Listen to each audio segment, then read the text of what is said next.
আসসালামু আলাইকুম প্রিয় দর্শক। অন্তর্বর্তী সরকারের আইন উপদেষ্টা জনাব আসিফ নজরুল তিনি তার একটা ফেসবুক পোস্ট ভাইরাল হয়েছে, রীতিমতো ভাইরাল হয়েছে। ভাইরাল কী জন্য হয় সেটা তো জানেনি। তার যে ফ্যান ফলোয়ার তারাও তার মতোই মন মানসিকতা পোষণ করেন, মানে তার পোস্টটা পছন্দ করছেন। কিন্তু তার মধ্যে ব্যতিক্রম কিছু থাকে না, সেই ব্যতিক্রমের মধ্যে আমি একজন এবং আরও অনেকেই তার ওই পোস্টে মন্তব্য করছেন। পোস্টের মন্তব্যগুলো আপনাদেরকে শোনাবো। আমি ভিডিওতে যেটা আলোচনা করব, যেটা শিরোনাম হিসাবে ধার্য করছি, যে পাকিস্তানকে ধন্যবাদ দিয়ে কি বোঝাইতে চাইলেন আসিফ নজরুল। দেখেন, আসিফ নজরুল স্যারের সেই পোস্টেতে আমি আসবো, আপনাদেরকে পড়ে শোনাবো। তার ফলোয়ার বা তার কমেন্ট বক্সে কমেন্টগুলো আমি পড়ে শোনাবো। তার আগে আপনাদেরকে একটা নিউজ শোনায়, নিউজ দেখায়। সেটা হলো ফুয়াদ, ব্যারিস্টার ফুয়াদকে তো চেনেন, এবি পার্টির সাধারণ সম্পাদক ব্যারিস্টার ফুয়াদ। তিনি বলছেন যে নষ্ট রাজনীতিতে আর থাকতে চায় না, মানে তাদের ওই যে নতুন বন্দোবস্ত, পাকিস্তান প্রেমী রাজনীতি তারা করতে চায়। তারা ওই পুরাতন রাজনীতি করতে চায় না, নতুন রাজনীতি তো দেখতেছেনই গত 17 মাসে তারা কিভাবে করতেছে, এই রাজনীতি তারা করতে চায়। সেই কথাটাই তিনি বলছেন। আমি দেখলাম যে ভিডিওর প্রথমেই এই টাকলা ফুয়াদের কথাটা আপনাদেরকে একটু জানিয়ে দিই। এখন আসেন আমাদের সেই শ্রদ্ধেয় জনাব আসিফ নজরুল স্যারের পোস্টের দিকে।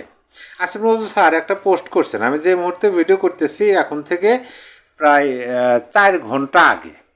পোস্টটা দেখেন, আপনারা ডিসপ্লেতে দেখেন, আপনারা পড়তে চাইলে পড়ে নিতে পারেন, আমি না হলে আমি বলি আপনারা শোনেন। তিনি প্রথমেই লিখছেন ধন্যবাদ পাকিস্তান। আহ, কি সুন্দর পাকিস্তান প্রেমী, পাকিস্তানকে ধন্যবাদ দিলেন। কি জন্য ধন্যবাদ দিলেন নিচে লিখছেন, পাকিস্তানের প্রধানমন্ত্রী শাহবাজ শরীফ বলেছেন বাংলাদেশকে টি-20 বিশ্বকাপ থেকে বাদ দেওয়ার প্রতিবাদে তার দেশ ভারত ম্যাচ বয়কটের সিদ্ধান্ত নিয়েছে। বাংলাদেশকে টি-20 বিশ্বকাপ থেকে বাদ দিছে আইসিসি, যার কারণে পাকিস্তান ভারতের সাথে কোনো ম্যাচ খেলবে না। সেই জন্য আরও আগে লেখাটা পড়ি। বুধবার মন্ত্রিসভার সদস্যদের তিনি বলেন, আমরা ভারতের বিপক্ষে ম্যাচ খেলব না, কারণ খেলার মাঠে কোনো রাজনীতি থাকা উচিত নয়। আমরা খুব ভেবে চিন্তে সিদ্ধান্ত নিয়েছি, আমাদের সম্পূর্ণভাবে বাংলাদেশের পাশে দাঁড়ানো উচিত।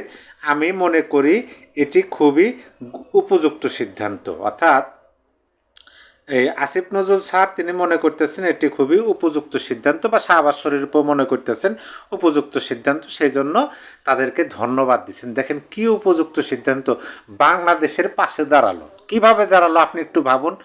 বাংলাদেশকে টোটাল টি-20 বিশ্বকাপ থেকে বাদ দেওয়া হয়েছে, টোটাল টি-20 বিশ্বকাপ বাংলাদেশ খেলবে না।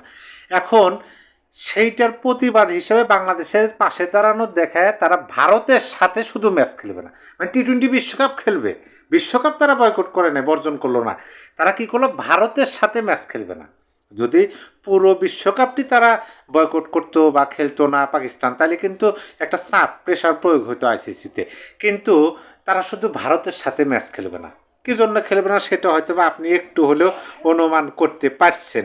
আচ্ছা ঠিক আছে, আমরা আমাদের বক্তব্য না বলি, আমরা একটু জনাব আসিফ নজরুল স্যারের তারই নিজের এই ভেরিফাইড ফেসবুক হ্যান্ডেলের এই পোস্টের কমেন্ট বক্সে কয়েকজনের কমেন্ট একটু আপনাদেরকে পড়ে শোনাই। যেমন ধরেন মোহাম্মদ হাফিজ রহমান, তিনি লিখছেন, খেলে হারার থেকে না খেলে রাজনীতি করা অবশ্যই ভালো। দেখেন, মন্তব্য করবো না, খালি পড়ে শোনাবো। তারপরে লিখছেন মোহাম্মদ দেলোয়ার হোসেন, তিনি লিখছেন, ক্রীড়াঙ্গন সকল রাজনীতির বাইরে থাকা দরকার, কারণ ক্রীড়া মানে আনন্দ ভাগাভাগি করা, আর রাজনীতি মানে শুধু হিংসাত্মক মনোবাসনা। সত্য কথা, এখানে কিন্তু কোনো দ্বিমত করার কোনো রাস্তাই নাই, তিনি রাখেন নাই। এই যে এই কমেন্টটা হচ্ছে গুরুত্বপূর্ণ। দিন ইসলাম মিলন নামে একজন লিখছেন, এটা কিন্তু বন্ধুত্ব না মশাই, এটা হলো পাকিস্তানে ভারতের বৈরিতার উদাহরণ। 1971 সালে যখন পাকিস্তান ভাঙতে ভারত বন্ধুরূপে অবতীর্ণ হয়েছিল, এখন বাংলাদেশ ভারতের বৈরিতায় পাকিস্তান সেই সুযোগটা নিল। মূল কথা, এক দেশ আর এক দেশের জন্য এভাবে গদগদ হয় না স্বার্থ ছাড়া। নিজ গুণে এবং বুদ্ধিতে আগানো উচিত। ভারতের প্রেসক্রিপশনে চলে এমনিতে দেশের অবস্থা হাবুডুবু, এটাকে একদম ডুবাইয়া দিয়েন না। আসিফ নজরুলকে বলতেছেন এটাকে একদম ডুবাইয়া দিয়েন না। এখন এই যে আর একটা মন্তব্য আপনাদের পড়ে শোনাই। ইমন চৌধুরী লিখছেন, পাকিস্তান বাংলাদেশকে সমর্থন করেনি, তারা ভারতের বিপক্ষ হিসাবে বাংলাদেশের পক্ষ নিয়েছে। মানে ওই যে যখন শত্রু তো আমার বন্ধু, ওইটাও বাদ দেন। পাকিস্তানের সাথে বর্তমান সরকারের যে দহরম মরম সম্পর্ক, আমার মতামত আমি একটু পরে আসি। অনেকে আবার সাধুবাদও জানাইছেন। ছোটন দাস নামে একজন মন্তব্য করছেন, খেলে ম্যাচ হারার চেয়ে বয়কট বলে না খেলায় ভালো ডিসিশন পাকিস্তানের জন্য। শেষ 2টা টি-20 ম্যাচের পরিসংখ্যান দিলাম সার তালবু পেট কাটার মধ্যে সহায়কারের 60 ডাইবন্ডরা লিখছেন। 1 নিউজিল্যান্ডের বিপক্ষে 271 রান করেছে, 2 সাউথ আফ্রিকার বিপক্ষে 240 রান। পাকিস্তান তো এমনিতে লাস্ট কবে ভারত থেকে জিতেছে আমার মনে নাই। এটাও হারলে তাদের দেশের জনগণই তাদের গালি দিয়ে শেষ করে দিত। নোট, পাখিরা যদি বাংলাদেশকে এতটাই ভালোবাসত তাহলে তারা আমাদের মতো বিশ্বকাপ বয়কট করত, তাহলে সেটা ভারতের এবং আইসিসি এর উপর বড় প্রভাব ফেলত। সো লোক দেখানো ভারতের ম্যাচ বয়কটের উদ্দেশ্য তাদের ম্যাচ হারার সম্মান বাঁচানো। আপনি কি এই যে মন্তব্যটা, এটাকে আপনি উড়ে দিতে পারেন?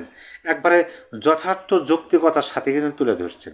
তারা যদি আমরা যেমন ভারতে খেলবো না বলে আমরা পুরো টি-20 বিশ্বকাপটা বয়কট করলাম, যদি আমাদের পাশেই দাঁড়াইতো পাকিস্তান, তাহলে তো পুরো বিশ্বকাপটা তাদের বর্জন করার কথা। তারা শুধু ভারতের ম্যাচগুলো ভারতের সাথে যে খেলা, সেই খেলাগুলো তারা খেলবে না। এইটা আমাদের 14 সার বলতেছেন যে এইটা নাকি, মানে প্রথমে তিনি ধন্যবাদ দিচ্ছেন, ধন্যবাদ পাকিস্তান, কি প্রেম, কি আল্লাহ। এটা কি লস তো আমাদেরই হলো। টি-20 বিশ্বকাপ বাংলাদেশ খেলবে না, লস আমাদেরই হলো। আমাদের যে অর্থ পেতাম না, বিশ্বের মাঝে যে আমাদের লাল সবুজের পতাকাটা উঠতো, সেটাও হইতেছে না। আমাদের খেলোয়াড়রা, তাদেরও কিন্তু একটা মনের বিষয় আছে, কারণ যারা জাতীয় দলে খেলেন তাদেরও কিন্তু একটা আশা আকাঙ্ক্ষা থাকে যে বিশ্বকাপে তারা খেলবেন, বিশ্বমঞ্চে তারা বাংলাদেশের হয়ে লড়বেন, সেইটাও ঘুরে বালি। আর শুধুমাত্র এখন দেখেন, মূলত হচ্ছে পাকিস্তানের সাথে ভারতের একটা বরিতের সম্পর্ক একেবারে নিচে চলে গেছে। পাকিস্তান ভারতের সাথে খেলবে না, সেইটা বাংলাদেশকে একটু বাংলাদেশের নামটা একটু, যে আমরা বাংলাদেশের পাশে দাঁড়ালাম। এটা কিভাবে পাশে দাঁড়ানো হয়? কোনো ব্যক্তি, আমি একটা উদাহরণ দিই আপনাদেরকে, বাস্তব উদাহরণ। ধরুন কোনো একজন ব্যক্তি তার নিজের চুলার মধ্যে মাকড়সা বাসা বাঁধছে, মানে পেটে ভাত নাই, পরনে কাপড় নাই, থাকার জায়গাও ভালো না, মানে কোনো রকম দিনকাল চলতেছে। এরকম একজন মানুষ যদি তার চেয়ে ভালো চলতেছে বা তার চেয়ে ভালো অবস্থান আছে, এরকম একজন মানুষকে বলে আমি আপনার পাশে দাঁড়ালাম, তাহলে বিষয়টা কি হাস্যকর হবে না? আমার কাছে সেরকমই মনে হচ্ছে। পাকিস্তান থেকে আমরা এই যে 17 মাসে বাংলাদেশ যে কত পিছিয়ে গেছে, অনেকে বলে 100 বছর পিছিয়ে গেছে, তারপরেও তো পাকিস্তানের চেয়ে আমরা ভালো অবস্থানে আছি। এখন আমাদের পাশে নাকি পাকিস্তান দাঁড়াবে। ক্রিকেট, সেটা তো ক্রীড়াঙ্গন, সেইখানে যে আসিফ নজরুল স্যারেরা রাজনীতি ঢুকে দিচ্ছে।